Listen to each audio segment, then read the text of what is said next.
কুরআন সেভাবে নেই যেভাবে আল্লাহ পাঠিয়েছিলেন। Is it a mistake? Let me explain. প্রথম ওহী এসেছিল সূরা আলাক, ইকরা, পড়ো। কিন্তু এই সূরাটি কুরআনে 96 নম্বরে রয়েছে। আর সবচেয়ে বড় সূরা, সূরা বাকারা, যেটা হিজরতের পর নাজিল হয়েছিল, সেটা কুরআনে 2 নম্বরে রয়েছে। তাহলে কে ঠিক করলো এই অর্ডার এবং কেন এটি ক্রোনোলজিক্যাল না? শুনুন, কুরআন কোনো হিস্ট্রি বা বায়োগ্রাফি নয়, এটি একটি টাইমলেস গাইডেন্স।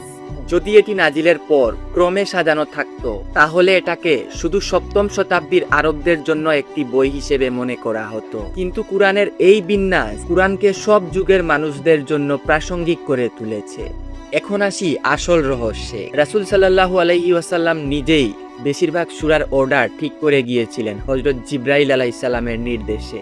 আর সাহাবীরা, বিশেষত উসমান রাদিয়াল্লাহু তাআলা আনহু এর নেতৃত্বে সেই ফ্রেমওয়ার্কটা পূর্ণতা পেয়েছে। এবং এখানে সবচেয়ে ফ্যাসিনেটিং ব্যাপার হচ্ছে, সূরা ফাতিহায় আমরা দোয়া করি, আমাদের সরল পথ দেখাও। আর ঠিক পরের সূরা বাকারা শুরু হয় এটা বলে, এই সেই কিতাব যা মুত্তাকিদের জন্য পথ নির্দেশ। মানে আমাদের কথার জবাব পরের সূরাতেই।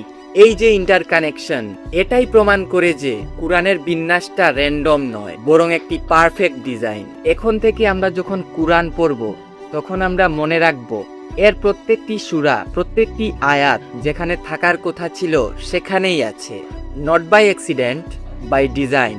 সুবহানাল্লাহ।